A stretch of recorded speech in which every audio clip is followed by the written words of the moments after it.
So I'm up at Stagecoach Forge for primarily two reasons. He's had several major shop additions to his sort of manufacturing process here, but this Fontanini. The Fontanini. Fontanini Rat Hole Forge. Yep. Beautiful European style. 460 pounds? 460 pounds, yep. Just a partially grown handful, right? 460 pounds with a European tapered flat horn. Wanted to see that and maybe hammer at that a little bit. Ken Jordan has one of those. Yep. But I just wanted to get close to that. And he's got a new power hammer in the shop, which is a recently emerged power hammer in the blacksmith world. Yep. How long's that guy been making those? I think he's been making them for 10 or 12 years. I could be wrong, but that's pretty recent. A while. He started out with a 100-pound hammer, and it was a little bit much for most people, and so he came up with this one, and this one's called the MLZ75, named after his wife Mary Lou. So it's the Mary Lou Zatur 75, and it's just awesome to run. It's like dead silent. You know, it's all pneumatic, and it has all like mechanical controls on it, so there's really not much that can go wrong with it. Not a lot of fancy air linkage and stuff. Exactly. It's interesting that he's got most of the mass of the operating up in the air. Right. And it just perches on a little footprint. Yep. That's pretty interesting. And mainly what I needed out of this was accuracy and control so that I could fit top tooling. And it's got all this throat space here. So, you know, all your top tools can fit in there with ease. That's pretty neat. Yeah. I'm anxious to see that run. Yeah. Not a huge air source. I mean, how much air does this thing take? It doesn't take a lot. That was the other selling point for me, was he actually takes these things around on these, on his like demonstrations and runs them off a little pancake compressor. No. Yeah, seriously. Really? Yeah. Yeah, like the one you would run your nail gun on, you know? Really? And it'll cycle a lot more. Sure. But it still runs great. You know, I got mine's a big 10 horsepower compressor, so it like doesn't hardly ever turn on, and yeah, runs like a champ. It's pretty cool. And it's 75 pounds. 75 pound falling weight. Yep. Yep. Well, I'm anxious to see that run. You got some sort of a quick disconnect setup down Yeah, here. this is actually his design. It's called a saddle die. And so what you can do is make these little, you know, your bottom tooling. Sure. And it's just like got a Hardy attachment in it. Sure. And so the saddle die just slides right over the bottom die there. Okay, that's cool. Isn't that cool? So this has been around a long time, where guys would just put a socket on the side of their flat die, and I've thought about that, but then vibration is a problem. Right. So that's yeah, neat. it's so handy, because I mean, I got all these different bottom die attachments, and I can just slide them in there and off you go. Okay, I'm going to modify that and do that on my Chambersburg. That's pretty neat. Yeah, it's a really cool setup. And he actually makes these for any size hammer. You can send him the dimensions of your die, and he'll make one just like this. Better and better, and I'll just put a little drill a little reference hole right there to anchor that. So yeah, it's got this little control here, and basically you can set it up when it's on slow. It acts like a treadle hammer. So you just one hit and single boom. shot. And then when you put it up on fast, it'll do faster and harder repetitive hits. So I keep it in the middle, because then you can do both. You can do like one single hit, or you can let it do repetitive hits. And this is really what separates this design from most of the other pneumatic hammers, is this mechanical linkage. And I guess Ken used to work on an old power hammer that had all mechanical linkage, and so he just kind of like took that idea. Use those ideas, yeah. Yeah, to design this one. So it functions really well. I was actually a little worried that like this thing was going to do everything that the Little Giant did, and that you know, that would just become sort of eye candy. However, 100-pound ram weight, bigger dies, and faster hits. And so we're going to use both of them today, and you'll see the difference. Like, I could do everything with this one, but not like for drawing out my handles, the Little Giant all day long. So what's the weight on the Little Giant? 100 pound. Yeah. 100 pound ram weight. And so basically, if you're, you know, this one will do the job, but I've gotten so used to using the Little Giant, and like, you know, the exact movements and how it comes out a little smoother. And when you're working with a stainless, you got to work with it really hot and fast. And so the Little Giant is kind of the winner in that department, you know? Well, so really, the edges of the dies are used a little more. No, yeah. So a little more forgiving on the... So it's kind of what I was hoping. They're like perfect teammates, you know? They both have their use where they shine on. And so I'm able to keep both of them going with the process. And, Yeah, that's and you good. get one setup with one die and the other, so Yep. you're not going back and having to swap. Exactly. Yeah. I mean, I that's use them nice. both and I can jump back and forth from them. So it's pretty cool. I'm actually glad that it didn't outperform the Little Giant in that department. Yeah. So it came like this on a pallet and it was all ready to go. So I just had to pull it off the pallet. I poured it an isolation pad for it, and which helps a lot. You know, I did the same thing with the Little Giant, and so it just there's no vibration in the So you cut foundation. through the existing slab and then just poured a new little. I dug down 2 feet, Okay. put in rebar, and poured this isolation pad for it. Nice. So yeah, he'll ship them right to you. I don't remember the state he's in offhand. Yeah. So they come on a pallet. Yeah, he's in the Midwest somewhere. Okay. I do know that, yeah. But they're super nice, small business. I love supporting small business, you know, and it was just a no-brainer for me when I saw this thing. He's got all kinds of YouTube videos of him running it, and he's a super talented blacksmith. And he actually, one of my favorite videos, he's got this this little glass bottle with a cork top, and he puts that here, and then he puts another cork on top of the little glass bottle, and he just and he Really? pushes the cork down inside of the glass bottle, Okay, pulls it up. I'm anxious to see that. That's He good. also carves a pumpkin with it. So Really? he puts a pumpkin here, and he uses top Top tooling, tools, yeah, and he hot cut. carves the face out of the pumpkin. And so when I saw that, like, I wanted precision. That's like, and you could tell, like, it takes time to learn how to run it. Sure. So he's got major skills with this thing, obviously, Sure. since he invented the thing. But affordable. So this one here, they actually come, they're like the standard green, like the hydraulic press behind here. And I'm sort of aesthetically, you know, minded. And so I asked them if they could do a custom paint job, and he charged me a few extra bucks. And so they painted it my Black theme and red. colors. Yep. So yeah, I was super happy with it. And it opens up the doors for all this top tooling, you know.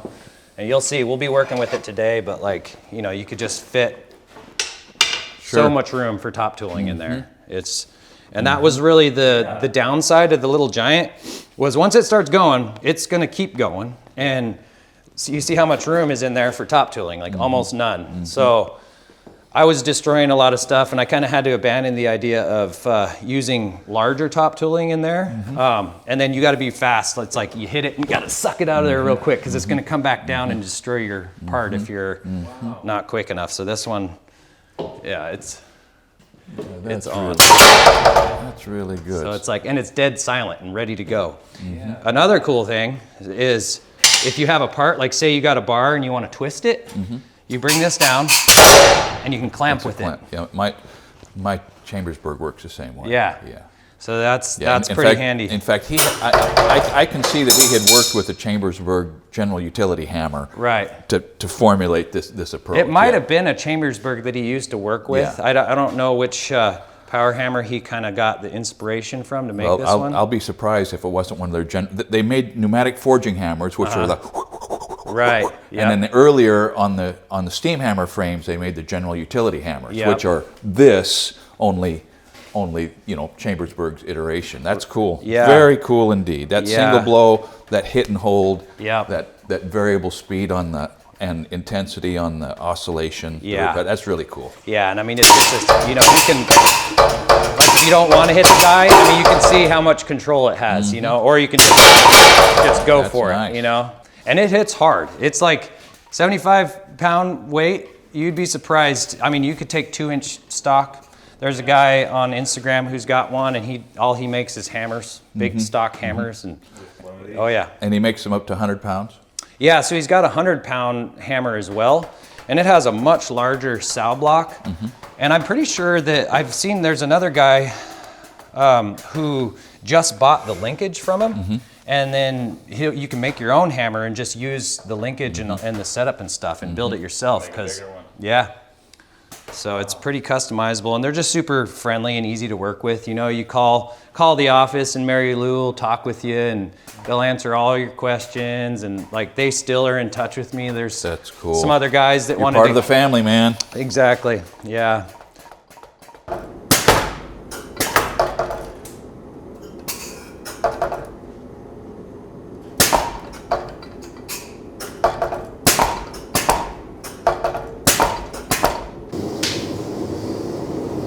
This is the stuff. He actually sends a can of this. Really? This is what he says is the best to use. So. Ought to believe him. Yep. He apparently knows his business. Yep.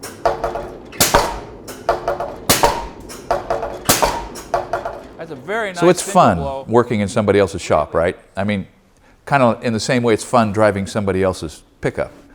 I mean, you're a little nervous, you're trying to figure out how the controls work, but it is kind of nice to be in a new setting, doing what you're used to doing. And it has been that way here for me in Ryan Sandon's shop, Stagecoach Forge. And, you know, after, we've been here 2 days. I've been here 2 days with Nate. We came up and we made some frying pans and it was great. And for the first 3 or 4 hours, you're nervous because you're not sure if you're going to get it in drive or exactly where the e-brake is. And so you got to find out how things work and where the tools are and make sure you're not violating any shop rules, right? But once that's taken care of, man, it's fun. And I've identified 3 or 4 things in his shop that make me think about doing some remodeling in my shop. Now, it's not going to be extensive, but he's got a couple things here. I mean, aside from his OCD, super neat, super sort of just handsome approach to a shop, I'm never going to duplicate that. That's not me. But he has some real practical sort of, I don't want to say inventions, but applications of great ideas that I intend to benefit from back at my place. The first one of these, and the one that I'm darn sure going to do something about, is a side draft coal forge. Check this out. So I watched Mark Asbury forge with a side draft forge, or yeah, side draft forge. And Torborn Amon, I've watched his videos and marveled at the stuff he does with a side draft forge, exactly like this as it turns out. And one of the really beautiful aspects of a side draft forge that really draws all the smoke out is that unlike my shop, you don't have fine black soot everywhere, including in your woodworking shop. And I just assumed that that was part of being a blacksmith, that, you know, the coal dust and the soot was going to kind of precipitate out onto the whole world. Well, not here. I mean, I wouldn't go so far as to say you could white glove treat any of his tools, but doggone it, the black stuff isn't everywhere because that chimney really draws the smoke out.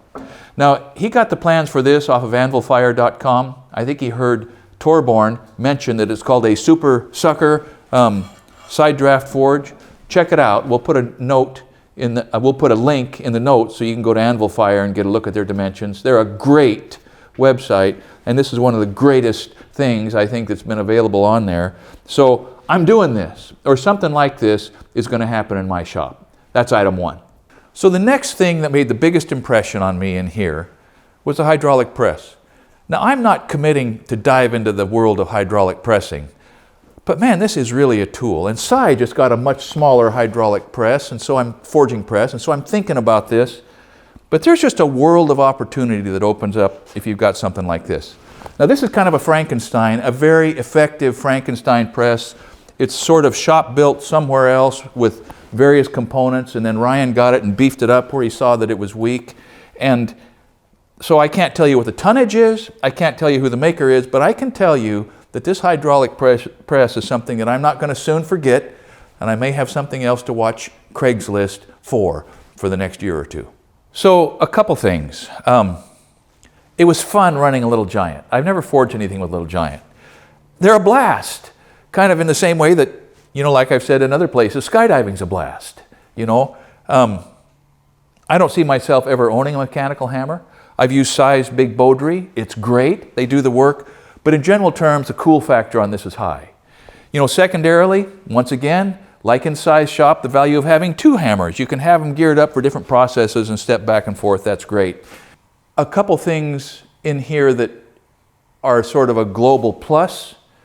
The lighting's great, especially for filming, but there are not a lot of dark. I've got dark spots in my shop, and I've got spots that are really well illuminated, and so, you know, both those things are worthwhile sometimes. Concrete floor, yes. If you've got a tool, particularly a machine type tool, put it on concrete.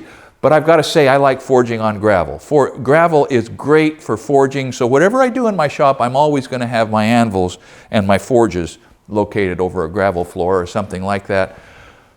But the last thing, which is almost luxurious, okay, is to have your grinding room separate from everything else. I mean, that's part of, along with the side draft forge, what keeps his shop so nice and clean, relatively, besides his OCD. Did I mention he's very attentive to detail? But man, the grinding room is just so nice. It's just so nice. He's got light, he's got his assortment of belts and tools, and the dust stays out there. So in general, a big thank you to Ryan Sandin at Stagecoach Forge. I've just had a fine time working in someone else's shop who brings a more manufacturing sort of an priority and an ethic to what in my world is just a little haphazard, a little sketchy, a lot of fun, and that is a blacksmith shop. Thanks for watching, and keep up the good work.